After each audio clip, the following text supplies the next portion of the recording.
Entonces estaba hablando con mi amiga Nancy. Ajá. Y me está diciendo, es que no puedo dejar de soñar con el güey. O sea, no puedo sacarlo de mi mente. ¿Qué cosa es ese Freddy? Es un loquillo. El cielo.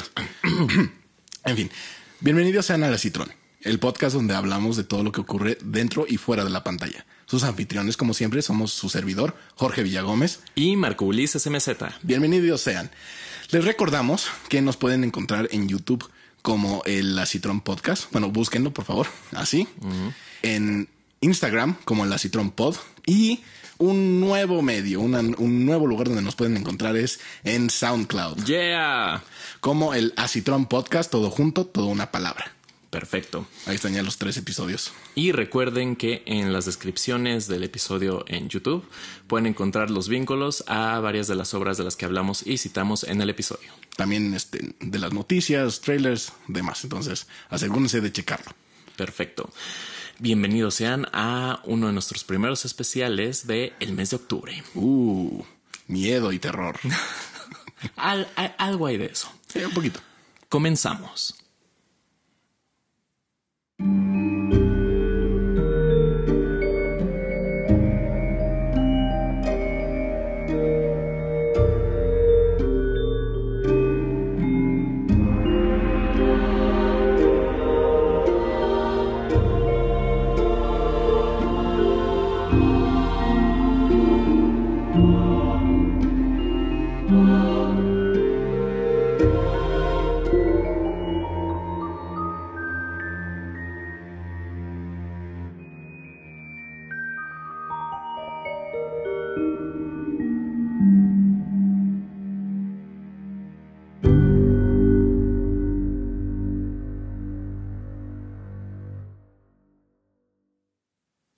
Jorge, Mande. noticias. Por supuesto. Hoy tengo una noticia muy padre. Ok. Acaba de salir en esta semana un trailer, un teaser trailer de un documental que va a salir llamado In Search of Darkness o En Búsqueda de la Oscuridad. Ok. Es de parte de la productora Creator VC. No hay mucha información de las personas involucradas porque tengo entendido que es como un proyecto de Kickstarter. Ok. Entonces hay pocos detalles, pero todos los detalles los pueden buscar en la página que es 80s horrordoc.com. Ok. Ahí está el trailer y demás información. Y bueno, se trata de es un análisis de todas las películas de horror de los 80s, pero de un punto de vista cultural. O sea, no nada más es, miren toda la sangre, sino habla de lo que estaba ocurriendo. Exacto, en ese la histeria del SIDA, por ejemplo, presentada como horror de cuerpo a la Cronenberg, las críticas de la avaricia del Wall Street, todo eso se va presentando en este documental. Okay. Y movimientos sociales, exacto, políticos, todo eso. Y obviamente hablan con las personas involucradas y muestran muchos clips de las películas. Yeah, suena súper bien. Se ve muy bien, estoy muy emocionado. El trailer se ve muy bien. Solamente, bueno, como es un teaser, o sea que es como una pequeña probadita de lo que va a ser. Muestran varios clips de las películas de los 80, ¿no? Poltergeist, Videodrome, todas esas. Ok. Suena bien. Se ve padre. Entonces, si quieren seguirlo, de nuevo chequen la página que es 80shorrordoc.com y ahí está toda la información al respecto. Y chequen el trailer que creo que lo vamos a poner en la descripción, sí, ¿no? Entonces chequenlo, por favor. Anexaremos el vínculo. Muchísimas gracias, Jorge. De nada. Yo, mi noticia, pues ya subí todos los episodios de SoundCloud. No es cierto. Es la noticia más importante. Olvídense todo lo demás. El documental de horror vale cacahuate. Nosotros ya estamos en SoundCloud. Por fin nos pueden escuchar totalmente en sonido. No es cierto. O sea, sí es cierto, ya estamos en SoundCloud, pero no, esa no es mi noticia.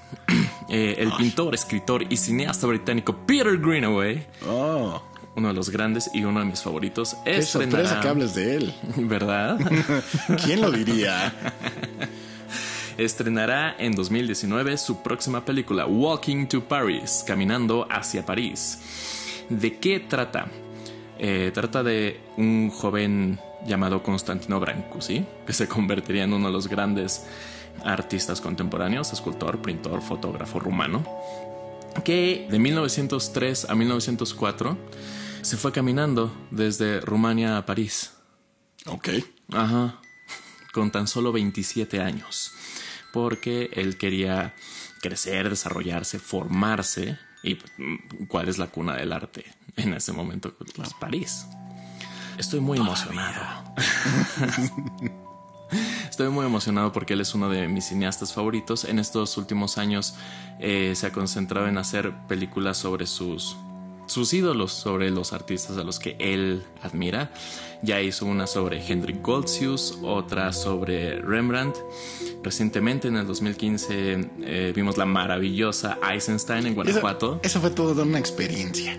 Desde ir al cine Tonalá, donde casi me rompo la espina dorsal, no, hasta la película fue todo, estuvo fantástico. Y dime algo, Jorge. Mande. ¿Rumania o Rumanía? Creo que es Rumanía. Discúlpenos, no Miren, somos perfectos. No somos perfectos, pero de seguro Google tiene la respuesta. O alguno de ustedes en los comentarios. Pero fíjate, ya alguien nos gritará. Peter Greenaway tiene ya 76 años. Y él dijo: a los 80 planeo acabar con mi vida. Ok. Vivo en Holanda y ahí eso es legal.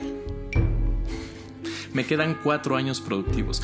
Yo espero que de verdad los aproveche. Y los dejo con esta hermosa frase de uno de mis cineastas favoritos: lo más importante no es hacerse de una carrera, sino de una vida. Peter, te amamos. Bueno, creo que eso es todo por hoy con nuestra sección de noticias. Fue corto el día de hoy porque tenemos un tema largo y extenso que abordar. Ándale. Bueno.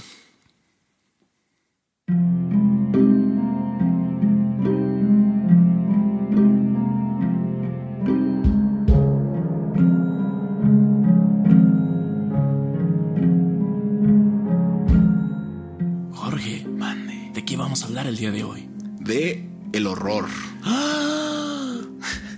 Extraño la verdad, que hagamos ese tema debido a que es el mes menos terrorífico del año. No digo octubre, casi no pasa nada. Y un paréntesis: si no creen que se debe celebrar Halloween todo el mes, no me hablen. Okay. Halloween es una festividad de 31 días. Pero bueno, debido a que es el Spooky Month, el mes del horror y demás, vamos a hablar de este género que pues, es muy importante en el cine y es honestamente creo que mi favorito. Ok. Pero por lo tanto debemos de empezar definiendo un poco lo que es el horror. Ok. Y la forma en que lo voy a definir es a través del lente de la autora gótica del siglo XVIII, Anne Radcliffe, que ella define la diferencia entre horror y terror. Ok. Y creo que esto nos va a poder ayudar un poco para hablar del tema y seguir adelante. Ella define que el terror es más bien un sentimiento de ansiedad, un temor a lo desconocido, a lo que se viene, algo que va a suceder. Puedes tener certeza de lo que va a suceder o no, o sea, algo desconocido, algo, un ente abstracto, pero que tú sabes que ahí viene. Entonces es ese sentimiento de ansiedad. Quizá estar caminando por un pasillo oscuro, estar caminando por un parque y escuchar unas pisadas, pero no ver a nadie. Saber que alguien está atrás de ti, pero voltearte y no hay nadie. Ese sentimiento de ñañaras, por decirlo vulgarmente. Amo esa palabra. Y el horror, ella lo define como el sentimiento de asco, de temor, de miedo ante haber presenciado algo espantoso, algo horroroso, algo que te impactó, algo que de verdad le temes. Okay. Entonces podemos tomar como ejemplo quizá ver un cadáver, un charco de sangre, alguien cometer un acto de violencia. Okay. Entonces el miedo que tú sientes después de presenciar un acto de ese tipo, ese es el horror. Y ahora, ¿cómo esto se relaciona al cine? Bueno, como son unos conceptos literarios, también se utilizan, como muchos otros, en el medio de la cinematografía. Y muchas películas del género horror utilizan ambos conceptos y los mezclan en la misma película. Quizá te empiezan con terror, con ese sentimiento de ansiedad de que algo va a suceder, que tú sabes que ahí viene el asesino, o invocaron a un espíritu maligno, o algo malo va a suceder, y hay un clímax, y después ya ese horror. Es donde entra ese shock, ese espanto, ese susto de ver algo espantoso. Ay, nanita. ¿No? Entonces esas son las formas de que pueden entrar estos conceptos literarios al cine. Sí. ¿No? Entonces ahí es donde inicia la forma en que podemos hablar del género. Es una visión bastante interesante la que cuentas de esta autora, de Anne Radcliffe.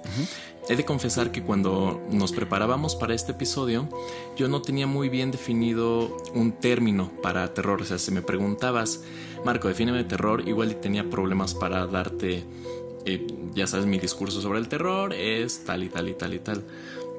No obstante, creo que todos nosotros podemos reconocer una obra de terror. Sí, claro. Así como podemos reconocer, si nos sientan y vemos un drama, vemos una comedia y vemos una de terror, sabemos cuál es cuál, independientemente de si lloramos o no, si reímos o no, si nos asustamos o no. Claro. Vamos, se están trabajando las emociones. Claro. Regresando a nuestra plática del segundo episodio de los elementos esenciales del género. Hay una reacción. Sí, claro. ¿No? Qué bueno que dijiste eso. Podrán ver que todos nuestros episodios tienen vasos comunicantes. Exactamente. Siempre es la misma ideología. Y volvemos a ciertos temas. Igual lo vamos cambiando a lo largo de los episodios, ¿no? Que va a estar padre. Sí. Volver a escuchar nuestras ideas anteriores. Y decir, qué tarugos estamos. O no, quizás nos digan eso en los comentarios. Rumanía, Marco. Qué ignorante. El chiste es que también cabe aclarar que hay tantos términos de horror y terror como hay personas, ¿no? O sea, muchos dicen, por ejemplo, la que yo tenía en mi cabeza, la había escuchado ya un par de veces, era que el terror era aquel miedo provocado por lo real, por lo palpable, por lo material y lo posible, y que el horror venía más de lo sobrenatural. Es bastante escueto, ¿no? No es algo muy profundo, pero yo me acomodaba con eso. Y aún así, dentro de esas definiciones que acabas de dar, se muestra la base de lo que hablaba la señorita Radcliffe. Sí. De que el horror es algo ante algo quizá concreto, después de presenciar algo, y el terror aún no. O incluso, por ejemplo, Stephen King también tiene la suya. Decías que Lovecraft, ¿no? Lovecraft también, es decir, varía muchísimo. Stephen King lo puso muy bonito, ¿no? Era como el terror sucede antes, bueno, es lo que sucede antes, el horror es cuando está pasando la cosa en sí, ¿no? Pero y de nuevo se va más como a lo temporal. Claro. Y ahora sí, en todas estas definiciones podemos ver un hilo en común, ¿no? Y por eso yo digo que la señorita Radcliffe nos proporcionó una de las mejores definiciones y por donde podemos partir. Y es bueno hacer hincapié en eso que dijiste de no hay como tal una película que sea puramente de horror, no, puramente de terror. Van muy de la mano, están acompañadas. Sí hay ejemplos de que hay puras de horror y puras de terror, pero por lo general la mayoría del género del horror vienen inmiscuidos las dos, ¿no? Y podemos verlo, como di el ejemplo muy burdo de que la anticipación al clímax, ¿no? Sí. Ahora, ya que más o menos tenemos una idea un poco lo que es este género, yo quisiera comenzar con una pequeña anécdota. Alguna vez Rodolfo J.M., escritor e ingeniero industrial mexicano, dio una presentación de un libro suyo, creo que era Todo esto sucede bajo el agua. Es un libro de cuentos. Yo estuve en esa presentación y como algunos de esos cuentos eran precisamente de terror, de horror, una persona, el padre de una compañera, hizo una pregunta que a todos los que nos gusta el género o lo fantástico, la ciencia ficción, muchas veces vemos como, ay, pero ¿cómo es posible que esta persona no entienda qué? Pero la verdad es que es válida y debemos de volver a ella, saber cómo responder a eso. Claro. Él tenemos decía, que tener un fundamento. Él decía, oye, pero ¿cuál es la ganancia de esto, no? De hablar de las truculencias, de los horrores, de la violencia, de las vísceras. Habiendo tanta violencia en el mundo real, en nuestra realidad, ¿qué es lo que sacamos de todo eso? Rodolfo, con una muy buena actitud, muy buena onda, respondió, pues mira, eso se puede decir de cualquier género, de dramas, comedia, suspenso. El referente siempre es la realidad. Nos nutrimos de la realidad, no tenemos nosotros otra cosa. Y así como en la realidad hay lágrimas y risas, también hay horrores. Y necesitamos saber verlos, saber observarlos, reconocernos en ellos. El arte o la literatura, el cine, la pintura, deben de ser un espejo. Nos ayudan a conocernos mejor. Claro. Me parece una respuesta maravillosa. Excelente. ¿No? ¿Qué más necesitas? Sí, yo estoy de acuerdo. También, bueno, partiendo de eso, es necesario saber que va a haber cosas que quizá no nos gusten en la realidad, en la vida, en los medios, pero hay que conocer cómo enfrentarlas. Y quizá este género del horror nos ayude a hacer eso mismo. Quizá es una forma de catarsis o de, no sé, de escapar de los horrores de tu vida para ver otros, para quizá sentir empatía, para saber que no eres el único sufriendo. Hay muchas razones. También puede ser el amor a la adrenalina, a ser asustado, en fin. Porque todos tenemos esas pulsiones, ¿no? ¿Sí? Tenemos Eros y Thanatos, pulsión de vida, pero también pulsión de muerte. Claro. Y es como muy denostada cuando no nos damos que quizá la razón por la cual le tenemos tanto a ello es precisamente porque no le damos la atención que merece, o el aprecio que merece. Pues, sí, claro. Yo me acuerdo, fíjate, hay un documental muy interesante que se llama Alucardos, que es dirigido por Ulises Guzmán Reyes, que abarca, es un vistazo a la vida y obra de Juan López Moctezuma. Juan López Moctezuma es uno de nuestros grandes directores de horror de cine mexicano. Trata de dos de sus más fervientes fans, admiradores, que en algún momento llegaron a salvar a Juan López Moctezuma. Bueno, salvar, estoy exagerando, ¿no? Pero digamos que lo sacaron de un hospital psiquiátrico sin permiso y lo llevaron a esta persona que ya estaba un poco senil, ya no se acordaba de varias cosas. Lo llevaron a las locaciones de sus películas, le contaron historias, le mostraron toda la parafernalia de su obra y él empezó a recordar varias de estas cosas. Uno de estos jóvenes, de estas personas que es dentista, dijo: sí, o sea, yo desde chiquito, la verdad, me acusaban de ser morboso, de que tenía mi colección de recortes, ¿no? De accidentes, de mi colección de películas de horror y todo eso. Pero la verdad es que todos tenemos también la pulsión de muerte.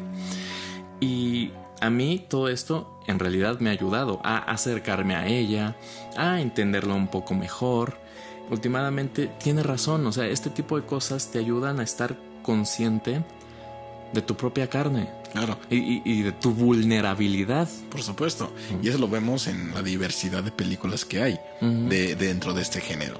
Porque así como la diversidad de temores que tiene la humanidad, cada persona le teme algo diferente.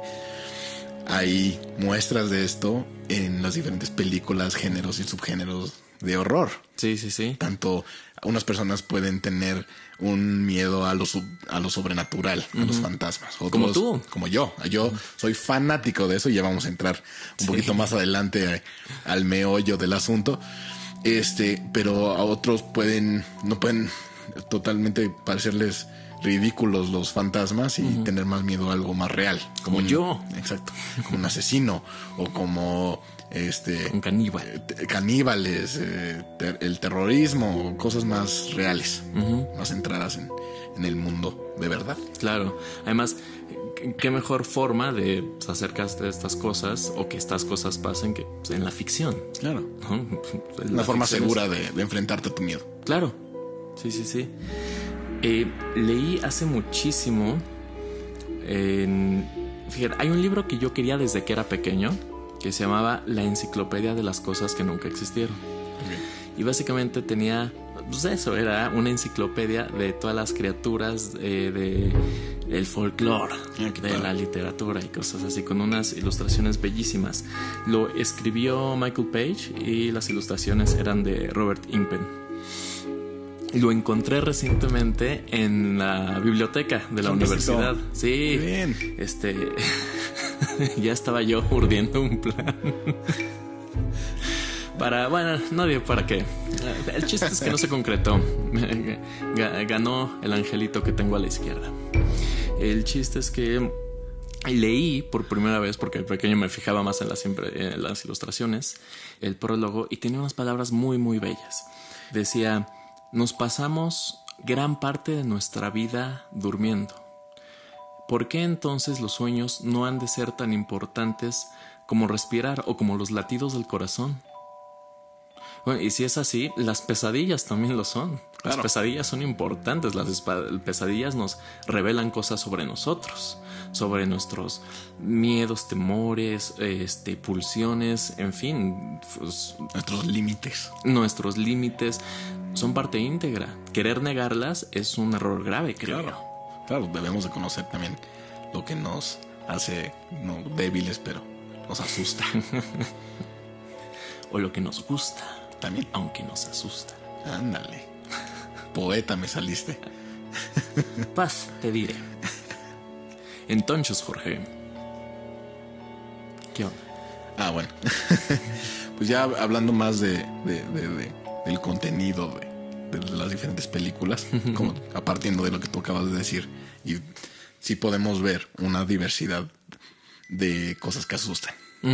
Están desde, como he dicho, los fantasmas, los slasher, o que es como las cortadas, o no sé cómo traducirlo. En español es un poco difícil, pero todas esas películas que tuvieron un boom en los 80s de sangre y de asesinos y demás, las películas modernas que son más un terror psicológico, como A Killing of a Sacred Deer, que sería la matanza de el sacrificio del ciervo sagrado. Le pusieron aquí. Okay. Qué maravilla. Sí, muy buena traducción del título, muy buena. Yo iba a decir la matanza del ciervo sagrado. También funciona. Funciona, pero un poco muy hostil, muy agresiva, ¿no? La matanza.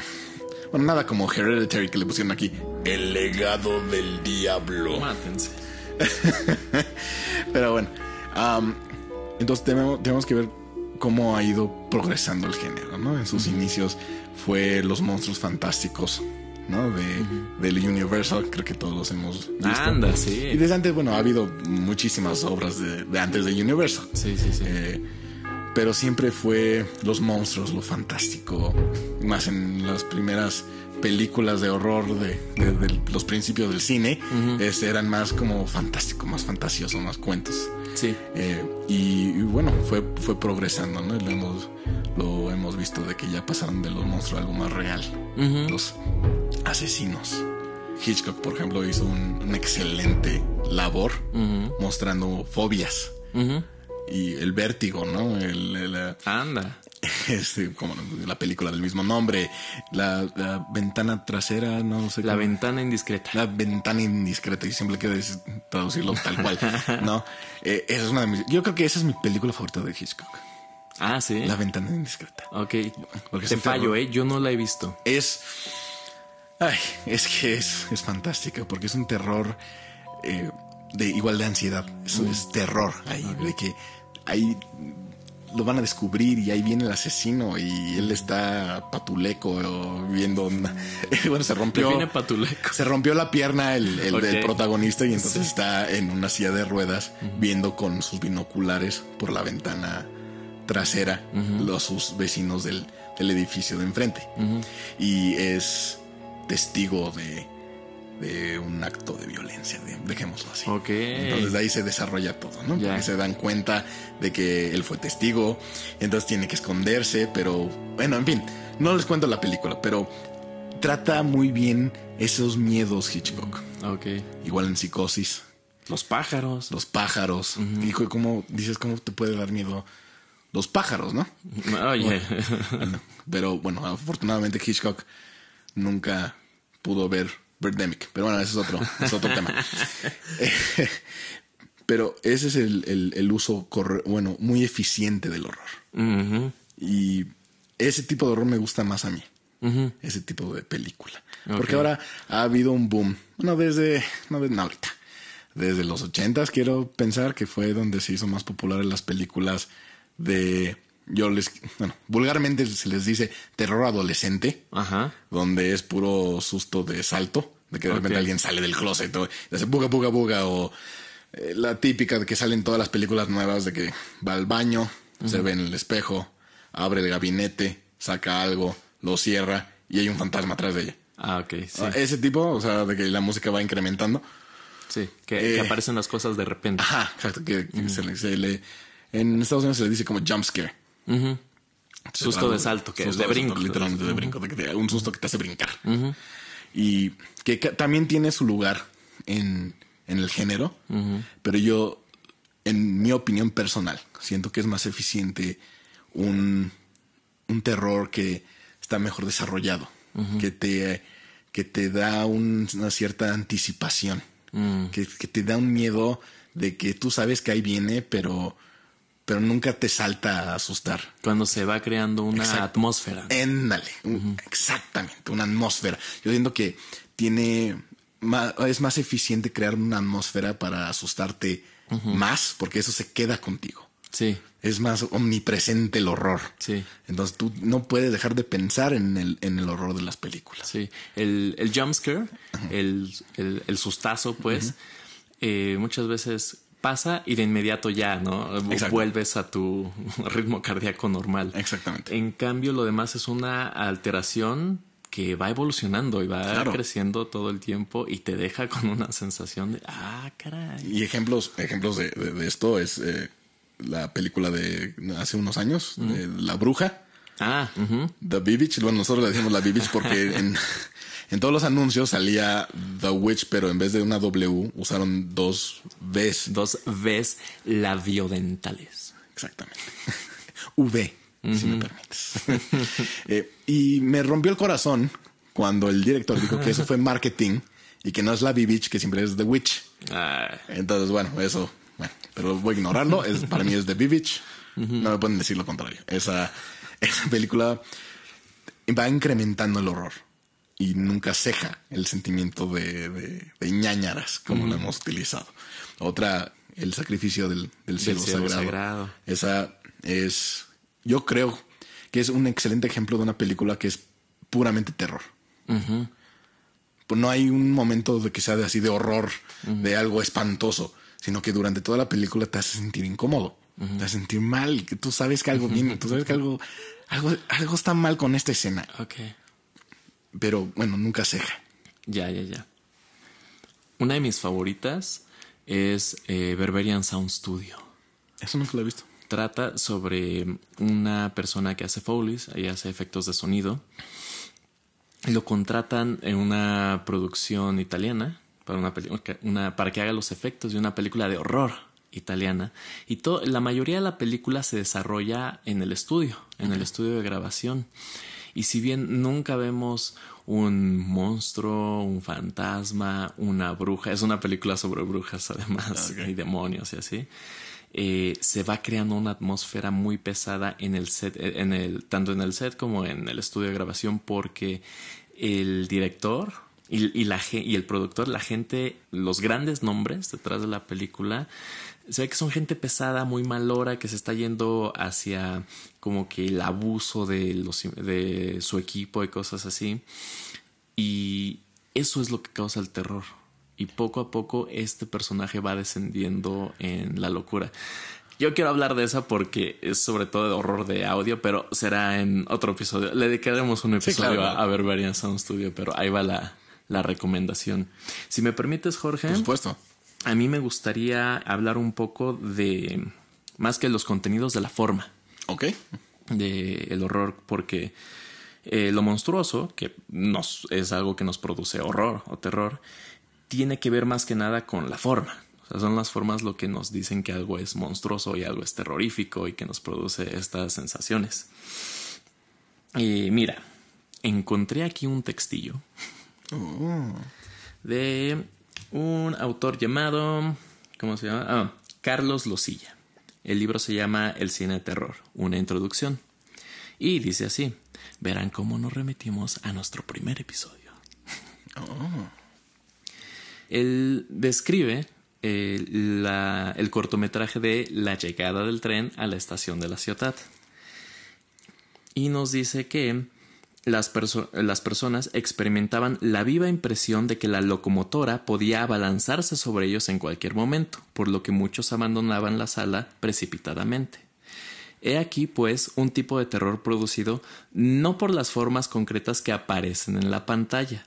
Nadie podía tener miedo de una locomotora en 1895, sino por las propiedades intrínsecas del medio en cuestión, por la inteligente utilización de la profundidad de campo que provocaba un suspense genuino, sin precedentes en el resto de las artes figurativas.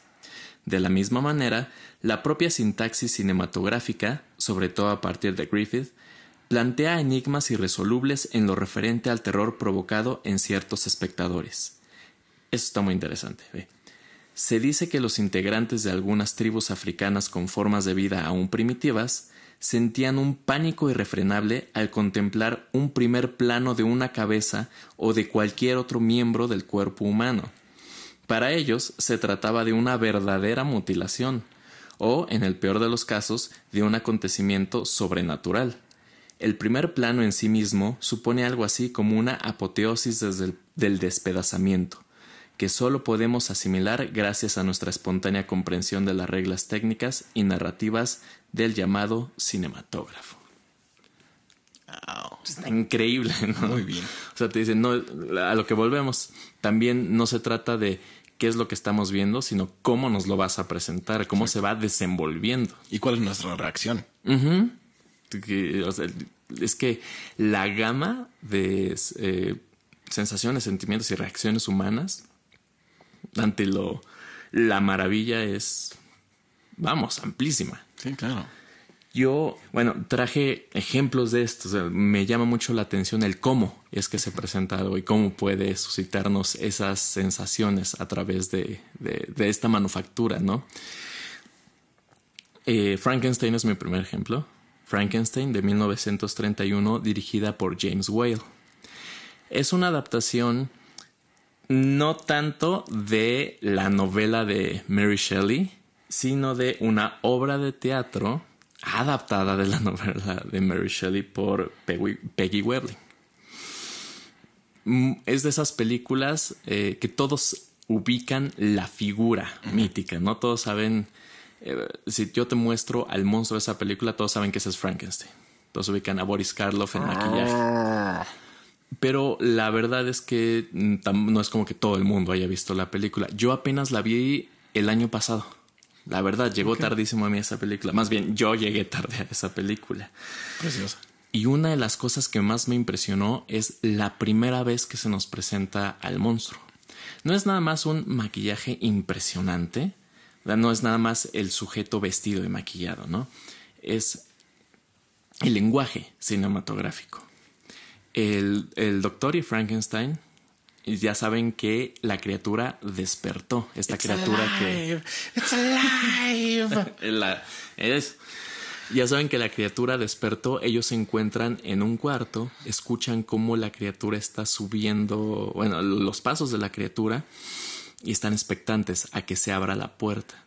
En efecto, y se abre la puerta y vemos la silueta, ¿no?, de un cuerpo humano gigantesco, pero en las sombras. O sea, solo vemos la silueta oscura. Cuando esta cosa da un paso, nos damos cuenta, pero desde el principio algo está mal. Algo nos saca de onda, pues. Y cuando este ser se aproxima más y le da la luz, vemos que está de espaldas. Ni siquiera, ¿cómo se abrió la puerta? ¿Sabes? O sea, se abrió, pero está de espaldas. O sea, desde ahí ya te trastoca todo no tiene lógica, pues.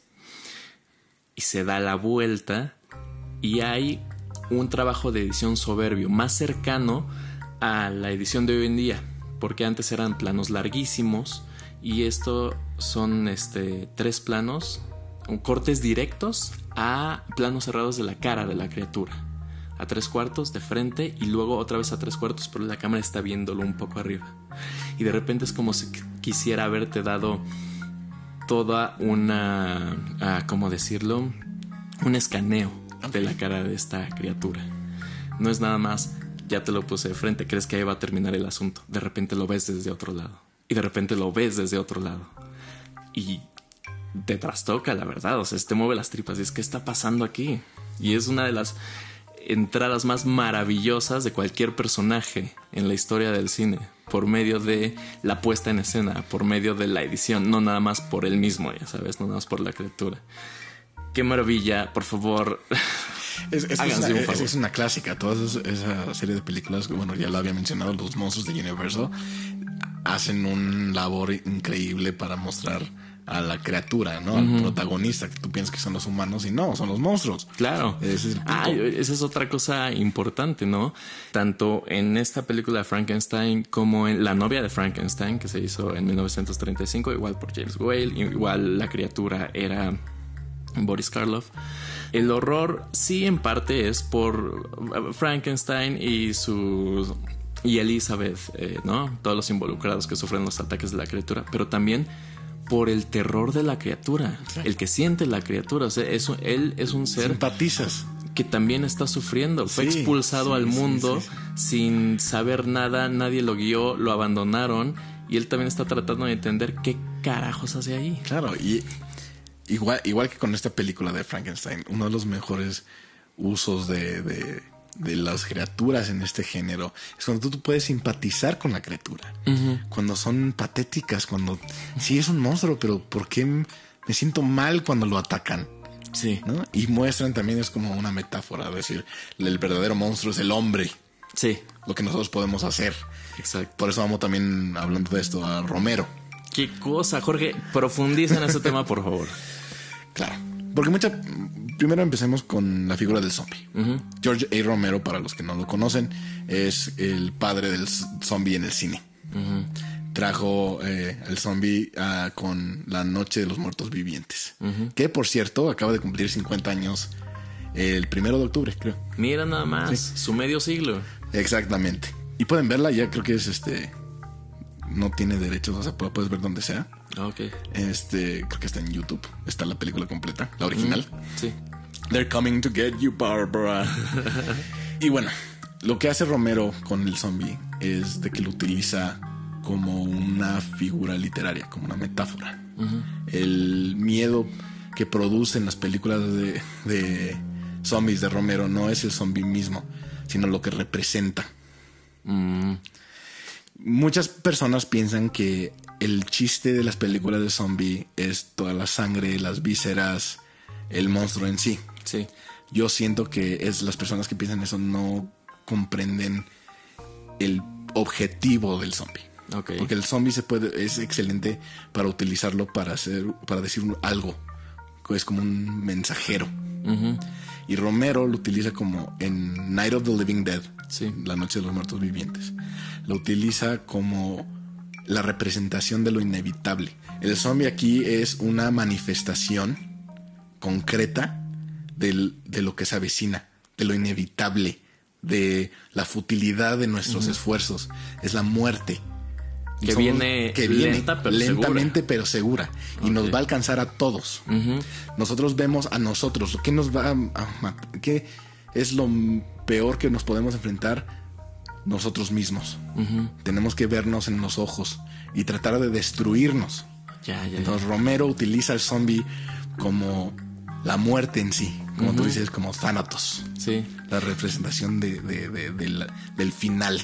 Hace un par de años Cristina Pacheco le preguntó a Jorge Ayala Blanco, uno de nuestros grandes críticos de cine, que le mencionó, hay un boom sobre películas de zombies.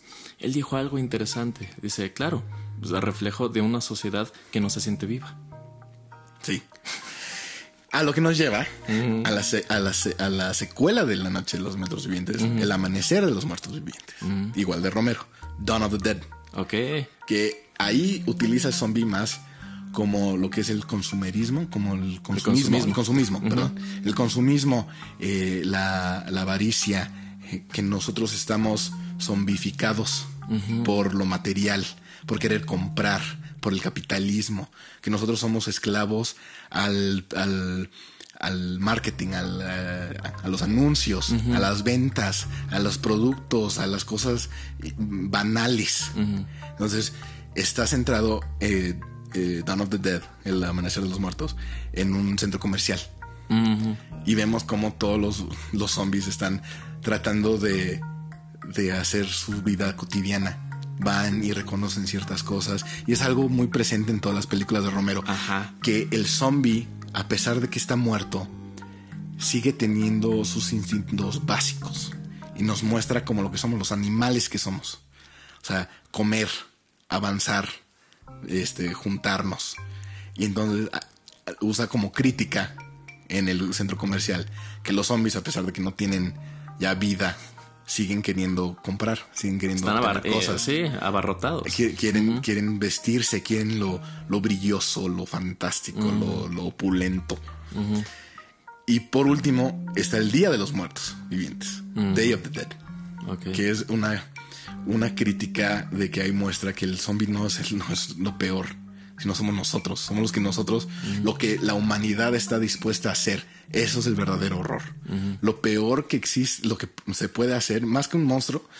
O sea, un monstruo no puede hacernos cosa peor que nosotros nos podemos hacer a nosotros mismos. O sea, lo que un humano le puede hacer a otro humano no se compara, ¿no? O sea, un monstruo no puede compararse con eso. Entonces ahí se muestra los experimentos la verdad, por querer lograr un objetivo, ya sea un logro científico, lo que sea, podemos descartar la idea de que la humanidad de alguien más o la integridad corporal de alguien es importante. Nosotros necesitamos conseguir este objetivo, esta meta, porque me van a importar los demás. Si eres tú primero, antes. Exacto. Antes, tú y tu meta son más importantes que los demás. Sí. Y es lo que nos muestra Romero. Y por eso es importante. Este género nos puede mostrar como tú dices, un espejo a nosotros mismos. Claro. A través de una criatura horrorosa. Y esas para mí son las mejores películas, cuando utilizan al monstruo como un reflejo de nosotros. Como mostrarnos lo feo que podemos llegar a ser. Y a pesar de que este monstruo es horroroso, nosotros somos peores. Eso está excelente. Claro. Vamos, eso tiene una tradición viejísima, claro, ¿no? Está en, por ejemplo, Monster from the Black Lagoon, el monstruo de la Laguna Negra. Que si bien, pues sí, te ponían acá el monstruo que ya vio a la morra y se la lleva. Es imposible al final no sentir lástima por esta pobre criatura, ¿no? Que él estaba plácidamente retosando en su hábitat. Es una criatura, estaba nadando. Claro, 40 minutos de mostrarnos cómo estaba nadando en la película. Entendíamos perfectamente que estaba plácidamente nadando. Solo faltaba la voz del locutor del Canal 11 con: aquí podemos observar. En su hábitat natural, la criatura del... con costuras, cierre y plástico. Yo creo que la peor escena es cuando le pegan con la lámpara de gas. Esa es la mejor escena. ¿De qué estás hablando? Bueno, para él, o sea, la peor escena para el monstruo. Para nosotros la mejor. Pero pobrecito, o sea, que además se siente. Yo creo que ahí fue la única toma que hicieron, porque yo creo que sí le dieron un guatepín hecho y derecho al pobre señor. Hasta se escucha, digo, ¡guap! Fantástico. Dios mío, ¿por qué me pagan por esto? No sé si estás de acuerdo. Bueno, conmigo, para mí, el mejor disfraz de todos los monstruos clásicos, ese es el monstruo de la Laguna Negra. De los monstruos clásicos, es mi película favorita. Tengo impresión. Bueno, no mi película favorita, mi monstruo favorito. Sí. Mi película favorita de Universal está entre Drácula, con Bela Lugosi, o El Hombre Invisible. Ok. No he visto El Hombre Invisible. Es bueno. Es de esas clásicas. Los efectos son fantásticos. Sí. No me gusta decir para la época porque se sobreentiende. Ajá. No, obviamente esta película fue hecha en los 30, o sea, come on. Ok. No, qué cosa. Bueno, yo, Bride of Frankenstein ha sido mi reino por esa película. Tiene cosas muy, muy bellas. Está aquí atrás de mí. Si me permites, pasamos a mi ejemplo número 2. Ejemplo número 2, adelante. Lo que nos va a llevar consecuentemente a que hablemos de los monstruosos asesinos. Slasher. La que probablemente sea mi película de horror favorita, The Texas Chainsaw Massacre. La masacre de Texas de 1974, dirigida por Tobe Hooper y escrita tanto por él y por Wayne Bell. ¿De la qué va? Saga de los Sawyers. A ver, Jorge, dinos, ¿de qué va la masacre de Texas? En un pueblerino del sur de Estados Unidos hay una familia. Y esa familia está compuesta por los Sawyers. Y estos señores son caníbales. Entonces utilizan su influencia en el pueblo y su gran número de familiares para crear una red para poder atrapar a víctimas, por lo general adolescentes, como es del género, y traerlas a la casa para ser devoradas. Pero hay un miembro de la familia en especial que se encarga de el trabajo sucio, llamado Bubba Sawyer, pero este es conocido con otro apodo, Leatherface, cara de piel. Cara de cuero. Cara de cuero. Muy bien. Es una de mis películas favoritas. Yo igual. De terror quizás sea mi favorita, pero quita todo lo de terror. O sea, en general es una de mis películas favoritas. Fantástico. La primera. Me parece muy interesante. La primera vez que la vi no lo noté. Y estaba muy chiquito, la verdad. Ya que la vi de más grande, hubo varias cosas que me resultaron llamativas. Hay un contraste muy interesante entre la fotografía, cómo presenta las cosas, y más, o sea, entre la lente y lo que está retratando. Me he encontrado con muchas personas que comparten esa opinión. ¿A qué me refiero? Hay muchas tomas muy bonitas en esa película, como le llamamos, eye candy, es dulce para el ojo. O sea, que son tomas que son casi preciosistas. La película fue hecha con muy, muy, muy poco dinero. Es de muy bajo presupuesto. No obstante, se ve que le echaron muchas ganas y mucha inventiva. Oye, ¿dónde vamos a colocar la cámara? ¿Cómo se va a mover? Aprovechando el paisaje que tenían, ¿no? De este pueblo, se encuentra en un lugar rural, medio desolado. Grabaron estos atardeceres con esta película, ¿no? Que remarcaba los colores. Y el naranja era muy naranja, el verde era muy verde, el rojo era muy rojo. Y hay un contraste entre que está grabando de la manera más bonita las cosas más terribles. Sí, sí. Por ejemplo, Leatherface con su delantal amarillo brillante. Sí. ¿No? Su camisa sucia, su pelo negro abundante y su cara. Que no es su cara. No, por eso se llama cara de cuero. O sea, es una cara, es una máscara que trata de ser una cara de humano normal, común, corriente. Y este personaje es fantástico. Lo amo porque además es otra de esas criaturas simpáticas. Bueno, de que tú puedes simpatizar con ellas a pesar de que es un monstruo. Sí. ¿Por qué? Porque a pesar de en este mundo que lo rechazan, solamente puede encontrar un lugar donde puede pertenecer dentro de esta familia de degenerados, de caníbales. Es más, ni siquiera comprende eso. No lo han dejado poder tener esa capacidad. Claro. Sí se muestra en varias ocasiones perdido, que la situación lo sobrepasa, pero es lo único que conoce. Sí, porque se implica que tiene cierto daño mental. Sí. Aparte de que se come a gente y usa su piel.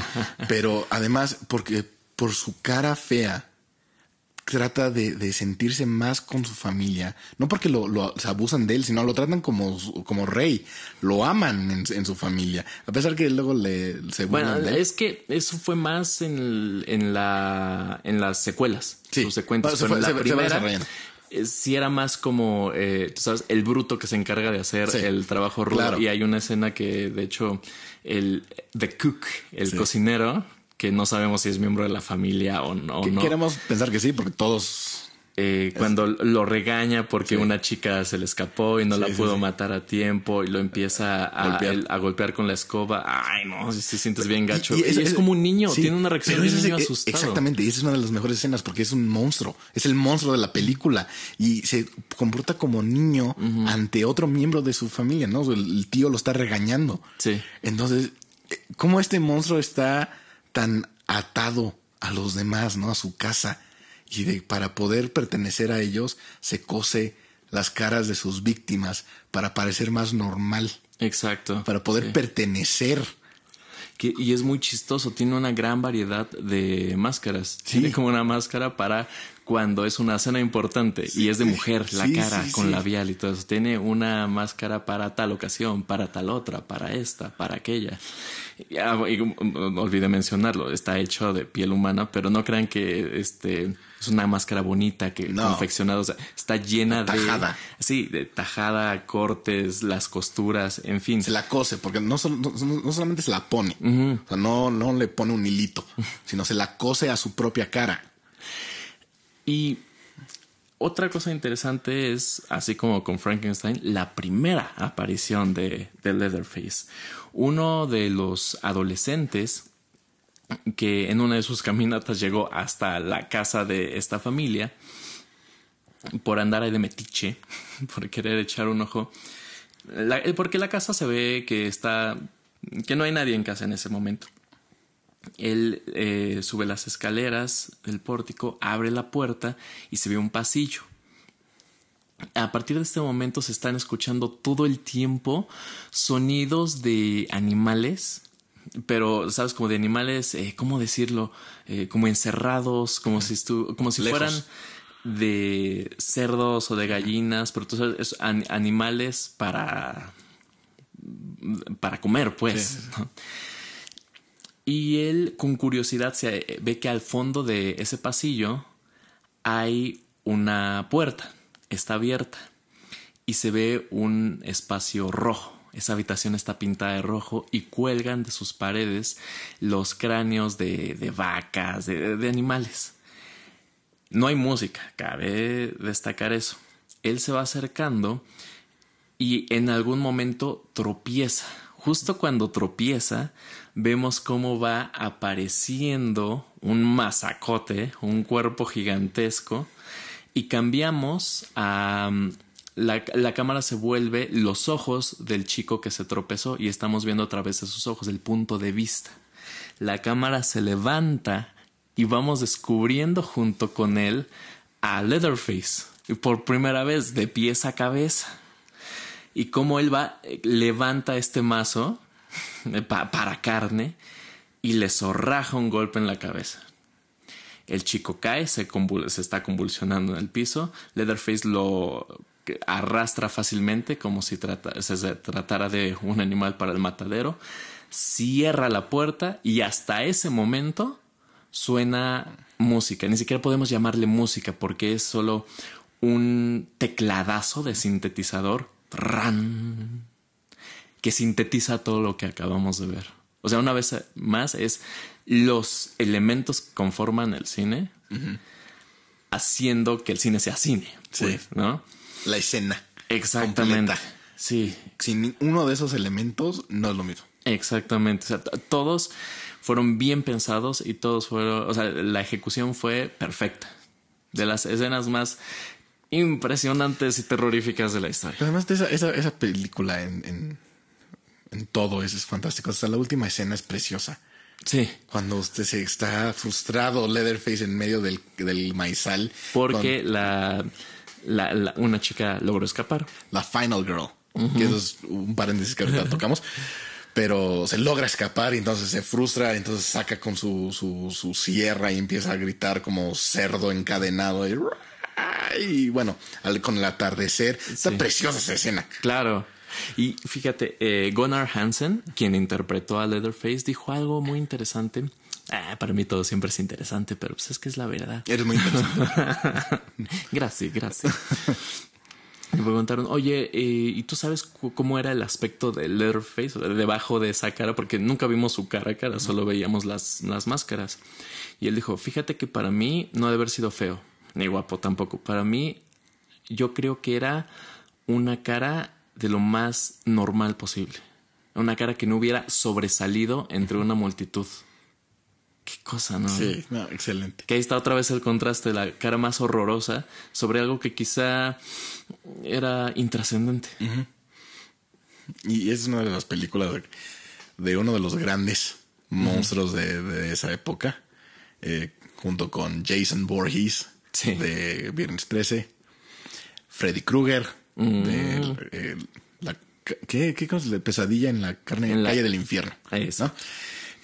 Michael Myers de Halloween, conocido aquí como Halloween.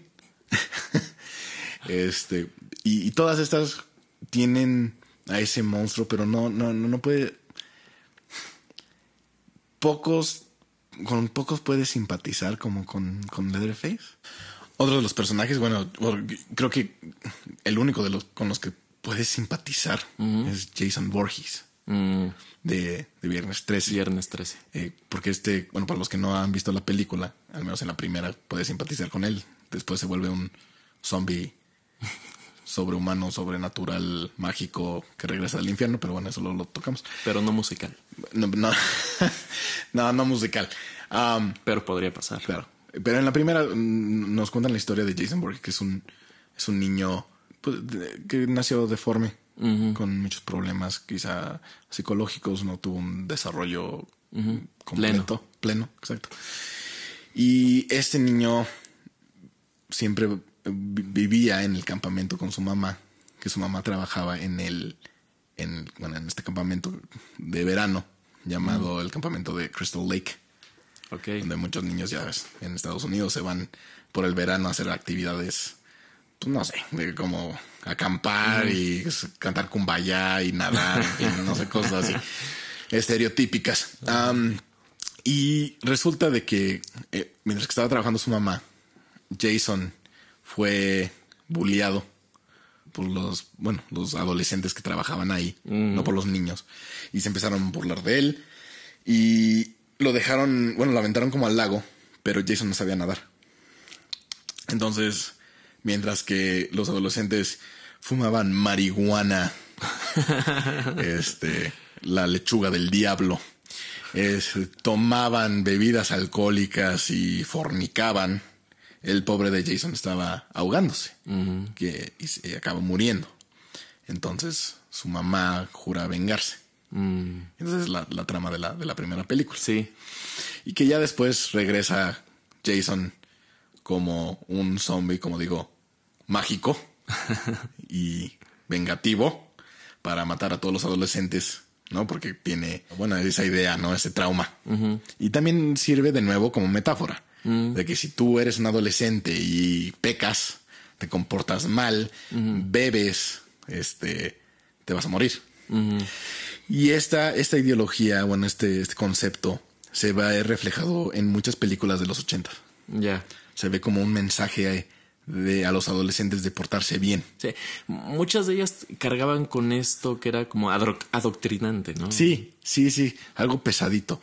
Pero la verdad es que siempre todo eso se veía aplastado por las vísceras. Sí, Jason, mátalos todos, ¿no? Sí, era más de entretenimiento. Pero sí tienen ese mensaje. Y ese, ahora sí, si me permites abordar el paréntesis que hice con Leatherface de la Final Girl, de la chica final, porque se llaman así. En esas películas había un cliché, no sé cómo puedes decirlo, una figura que siempre la chica buena era la que sobrevivía. La chica virgen, la chica que no se metía con alcohol, la chica que no era mala, era la que sobrevivía al monstruo o que podía derrotarlo, ¿no? Entonces se ve en Texas Chainsaw Massacre, Anda, qué cosa. Sí, la chava que no hace nada ni se burla ni es la buena, es la que se salva. Sí, que está esta idea de la pureza es lo que vence al mal. Exactamente, la pureza, la persona que está libre de cualquier pecado puede enfrentarse al diablo y sobrevivir, ¿no? Esa idea puritana es la que se ve mezclada en las tramas de esto, ¿no? Y eso es lo que vemos que es el mensaje de esas películas, al menos al principio, y ya después se hizo cliché. Entonces, pero esas son las chicas finales. Las chicas finales son las que sobreviven, las que derrotan. Jamie Lee Curtis con Halloween, ¿no? Que era, no me acuerdo cómo se llama el personaje de Jamie Lee Curtis, Dios mío. Laurie Strode, Nancy Cartwright, creo que es la que vence a Freddy. Sí. Después en la primera de Jason, ni idea, no me acuerdo. A pesar de que es mi favorita serie, no me acuerdo de la chica final de Jason. Pero eso es lo que podemos ver a través de todas estas películas y en muchas otras películas de esta época y de este género o subgénero del horror. Vemos que la virginal, la pura, es la que se sobrevive. Ok, sí. Que hablando... mira, hay otra Final Girl aquí. Bueno, no sé si se aplique, pero ya mi tercer ejemplo. Otra de mis favoritas, Alien. Sí. Sí. 1979, dirigida por Ridley Scott, de un guión de Dan O'Bannon. De esas películas que todo el mundo sabe cuál es la película de Alien. Y si no, todo el mundo ubica por favor, al monstruo. Véanla. Háganse un favor. Sí. Pero, bueno, la trama es bastante sencilla. O sea, ¿de qué va la película? Es muy, muy sencillo. Una tripulación que viaja por el espacio en esta... ¿Cómo se llamaba la nave? Nostromo. En la nave Nostromo. Se ve poco a poco va siendo diezmada por una extraña criatura que se infiltró a la nave. Por un alien. Por eso se llama Alien el octavo pasajero. Porque eran 7, pero hay alguien más dentro de la nave. Y el tagline, o sea, la frasecita que viene en el póster es fantástico. En el espacio nadie te puede escuchar gritar. ¡Boom! ¡Boom! Oscar, no. Está excelente. Pero fíjate, ahí se jugaba con esto, de lo monstruoso en la forma. Y ya era un horror, la verdad, ya empezaba a ser más gore. Sí. El gore se refiere al exceso de sangre. Las vísceras. A las vísceras, a las salpicadas. Y es muy, para mí es muy uno de los mejores monstruos del cine. 100%. El Xenomorph. Hay un antes y un después. Sí. El Xenomorph. La palabra ya te remite de morph, ¿no? De estar mutando, de cambio, de materia que se encuentra como en evolución. Y aquí a la criatura la vamos a ver de distintas formas. Es decir, el monstruo va cambiando y nunca se nos presenta de la misma manera. Guillermo del Toro alguna vez dijo que para él esa era una pieza clave para que un monstruo pudiera funcionar. Sí. Incluso si no era un monstruo que va creciendo o va evolucionando, puedes ir añadiendo detalles que no habías visto de él. Y tiene razón en algo, fíjate, incluso en el monstruo de la Laguna Negra, que nosotros podemos decir, bueno, pero siempre es la misma botarga, ¿no? Pero no, dice, si se fijan bien, comportamiento. Lo vemos en algún momento como las agallas al fin se abren y respira. En una lo vemos nadando. Después vemos que también puede caminar. ¿Sí me entiendes? Y aquí alcanza otro nivel con una criatura que su cuerpo mismo se encuentra cambiando. No solo eso, también fue muy habilidoso en la manera en la que nos fue presentando a esta criatura poco a poco. No sé si te has topado con esto. Yo sí me ha llegado a molestar. Muchos llegan a usar a Alien como el ejemplo de cómo se debe demostrar a un monstruo, o más bien cómo no se debe mostrar, porque dicen el verdadero horror radica en aquello que no se ve y que no está ahí, como Alien. Vean esa película y vean lo bien que lo hizo Ridley. Yo así de, bueno, no sé qué película vieron, pero si bien es cierto que no es de esas películas como los monstruos clásicos de la Universal, ¿no? Que desde el primer momento los vemos completos, de pies a cabeza y así. Sí juega muy bien con eso y nos da esos dos placeres. El no verlo bien del todo. Poco a poco vamos viendo cachitos, ¿no? Fragmentos, vistazos de esta criatura, pero al final también nos da ese terror, pero también ese placer muy grande de poder verlo completo, de pies a cabeza. O sea, sí lo vemos, ¿no? Claro. Y como que es un mito esto de que no se ve el monstruo en Alien, y sí se ve. Y además aquí nos podemos remitir al inicio de nuestra plática, de la definición, porque esta película utiliza ambos conceptos. Utiliza el terror de mostrarte vistazos incompletos del monstruo, de cuando acecha a los demás, que tú sabes que está ahí el monstruo, pero no lo ves por completo. Y finalmente el horror de cuando ataca, de las consecuencias del enfrentamiento con esta criatura. Y otra vez juega con una idea que es muy muy sencilla. Y es más, el escenario espacial no necesariamente la convierte en una película de ciencia ficción. No voy a poner a debatir si es o no. Solo estoy haciendo hincapié en la sencillez, ¿no? de la historia.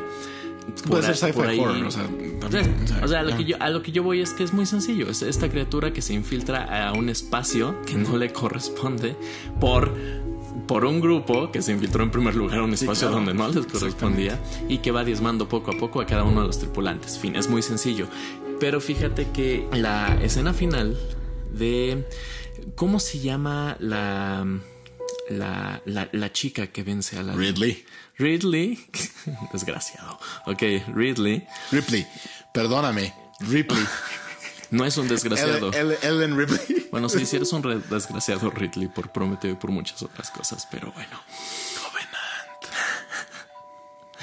Ay, pero me dolió la lengua mencionar eso. Bueno, pero también, mira, hiciste Alien, ya con eso es lo que quieras. Alien y Aliens. El chiste es que... No, Aliens no. Uy, perdón. Pego. Esta chica, Ripley, la escena final de ella combatiendo al alien es su herramienta de batalla es esta escafandra gigantesca con la que al fin puede ponerse al tú por la criatura. Pero esta escafandra nos remite a la figura casi medieval, pues, o de muchos siglos atrás, del caballero bajando con la escafandra para vencer a la criatura marina o al dragón. Sí. ¿Sabes? O sea, es una imagen medieval, transportada al espacio. Y es algo muy sencillo, pero en su sencillez es una película casi perfecta. Sí, no, pero además está preciosa esta película. Y como te digo, la forma en que muestra el monstruo poco a poco es un horror muy eficiente. Y es lo que ahorita tocaste un punto muy importante, que mucha gente sí dice, es que el horror debe ser así, y esa es una noción algo ridícula. Porque como digo, la diversidad de personas equivale a una diversidad de temores. Exacto. Entonces, el verdadero horror es el horror que te llega. Y por eso uso el horror eficiente. Y sí, aunque yo prefiero ese horror que no se muestra. O sea, no es que no se muestra, porque si estoy viendo una película de monstruo, quiero ver el monstruo. Claro. Sino un horror que cuando tú ves ya sea el monstruo o lo malo, lo feo o lo sobrenatural, y no sabes lo que estás viendo, eso también es muy eficiente. Porque en tu mente no puedes concretar la imagen de qué es esto, qué es lo que estoy viendo, qué me está atacando, qué me está acechando, no lo sé. Entonces ese miedo a lo desconocido, ese miedo que surge de nuestro cerebro y de nuestro ¿cómo se dice? El reflejo, los reflejos primitivos. Los reflejos primitivos, el miedo de nuestra mente cuando éramos aún simios, ¿no? Es ese terror que viene genéticamente incrustado en nuestra mente de esto es algo malo, debo de alejarme o pelear. Anda. No sé qué es esto. Debo de enfrentarme o morir. Entonces es ese miedo desgarrador de no sé qué está haciendo eso, pero algo está mal aquí. Sí. Debo de huir. Sí. No sé qué es. Entonces siento que eso es un horror muy eficiente. No es lo mismo mostrar un monstruo ahí con 2 patas y 2 brazos. O sea, no es lo mismo ver Jason Voorhees de Viernes 13 a ver las criaturas de The Thing, de la cosa del otro mundo. Sí. Que no tienen forma, no tienen ni razón de ser, ni unas formas lógicas. Sí. No existen de cierta manera, son alienígenas. Son una perversión. Exactamente. Y eso se me hace muy eficiente. Ver eso es, ¿qué estoy viendo? Ajá. ¿Qué es esto? Ay, no, eso no es normal. Ahorita que dijiste eso, uno de los comentarios, te fallo ahora sí con el nombre del crítico que lo dijo, pero sobre la bruja, decía Davidovich, se siente como algo que no deberíamos estar viendo. Sí. Amo esa frase porque sí, tienes razón. Eso es para mí ese es el mejor horror, es lo que más me gusta, lo que me da escalofríos, lo que me da ñañanas, es lo que, ay, ¿qué es esto? Sí. Y de las escenas que tú mencionaste, una de mis escenas favoritas, más impactantes, es en La cosa del otro mundo. Cuando van a querer resucitar a alguien y el pecho se abre en una fauce y le desgarra los brazos al doctor. Y lo empiezan a quemar y se empieza a gritar y empieza a convulsionarse y a separarse y podemos ver que ese es el monstruo. Sí. Está en el cuarto de ellos, pero el fuego también está amenazándolos. Sí. Ese horror de no sé qué está pasando, qué estoy viendo, pero es algo malo. Sí. ¿De dónde está? Toda esa película es excelente. Sí. Esa escena es muy impactante. Que además en esa película que nos muestra a un grupo de hombres dentro de una... ¿Cómo le llamas, Jorge? ¿Base? Sí, como una base, una pequeña estación. Sí, una base de investigación científica. Rodeados por un paisaje invernal. En el Ártico. El doctor que empieza a descubrir cómo es que funciona, más o menos, ¿no? Sí, porque no la entiendes, pero claro, tiene una idea de cómo está funcionando la criatura. Él mismo, al entrar en pánico, se vuelve tan peligroso como esa cosa. Exactamente. Sí, claro. Y eso también es eficiente, lo que tocaste. El no saber cómo funciona. Saber que hay reglas, porque es muy importante. Claro. Una película de horror también tiene que tener reglas para pues cierta lógica, ¿no? También. O sea, no puede ser... Y ahora puede volar, ¿no? O sea, debe de haber una razón, quizá. Sí. Aunque sea inverosímil, ¿no? Pero debe de haber ciertas reglas. Pero ese... sabes más o menos cómo funciona, pero no a la totalidad, que es también lo que da miedo. Claro. ¿Es o no es fulano un monstruo? ¿Está aquí conmigo? ¿Cómo puedo vencerlo? ¿Lo puedo vencer? Eso también agrega al temor. Sí. No solamente verlo, sino ese pensamiento, ese sentimiento de desesperación. Es excelente. Una maravilla. Me emocioné. Tengo que verla otra vez. ¡Vamos! ¡Yay! Pero sí, todas estas películas, y como bueno lo hemos mencionado, hay tantas películas diferentes, tantas escenas diferentes, tantos temores, horrores y demás, que el género este género en particular es fantástico y por eso es mi favorito, porque puedo ver hasta una comedia de horror o una película de puro susto de salto, como las de Scream o Saw o esas, o ver una película que me traume como El legado del diablo o El exorcista, El resplandor. El resplandor, que es una de las mejores películas de terror de todos los tiempos. Estupendo. De todos los tiempos. Y me pongo a debatir con quien quiera. Quizá para cerrar, Jorge. Claro.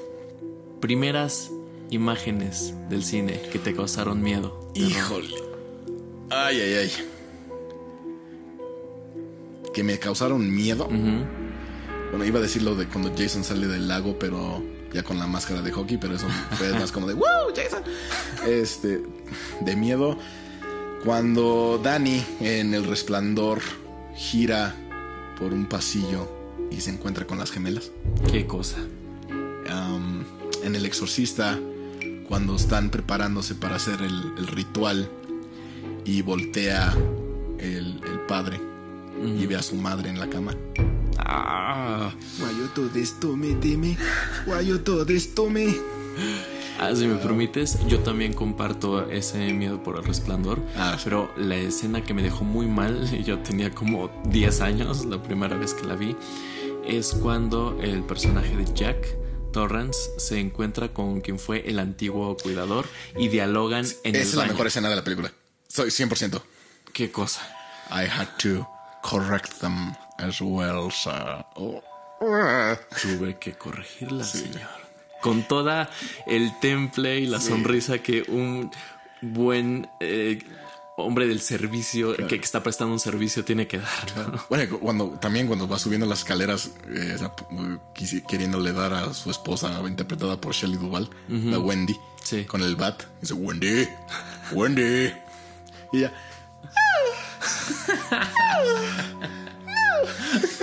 Es como olvidarnos de esos gritos de Shelley Duvall. Lo hizo tan bien esa mujer, Dios mío. De verdad sentías lástima por el personaje. Sí, brillante. Para mí es de las mejores interpretaciones que se han 100%, dado. 100%. Muy menospreciada, qué mala onda. Sí, porque hizo excelente. ¿Qué otra escena que te da miedo? Cuando le echan la sangre la sangre a Carrie. Ay. En la escena final. Yo cuando era pequeño, más pequeño aún, yo tenía como 7 años más o menos. Un día llegué a casa, encendí el televisor y en el canal 11 estaban pasando las últimas escenas de el remake de Nosferatu que hizo Werner Herzog. Oh, Dios mío. Y el conde Orlok tenía sus dientes clavados en los pechos de Isabella Gianni. ¿Qué está pasando? Imagen, ¿qué es esto? Dios mío. Verdadero horror. Pero bueno, como estas muchísimas otras escenas, cuando Samara por fin sale del televisor en el aro. Es que bueno, aquí nos podríamos seguir por horas y horas contando todas las escenas que nos tocaron o nos traumaron del género, y por eso pues lo amamos. Claro. Jorge, qué gustazo hablar contigo de este tema. Es que como de nuevo es mi favorito, entonces aquí me puedo alargar. Igual ya hacemos una parte 2, no lo sé. Sí, a fuerza. Sí, claro. Y más en el mes.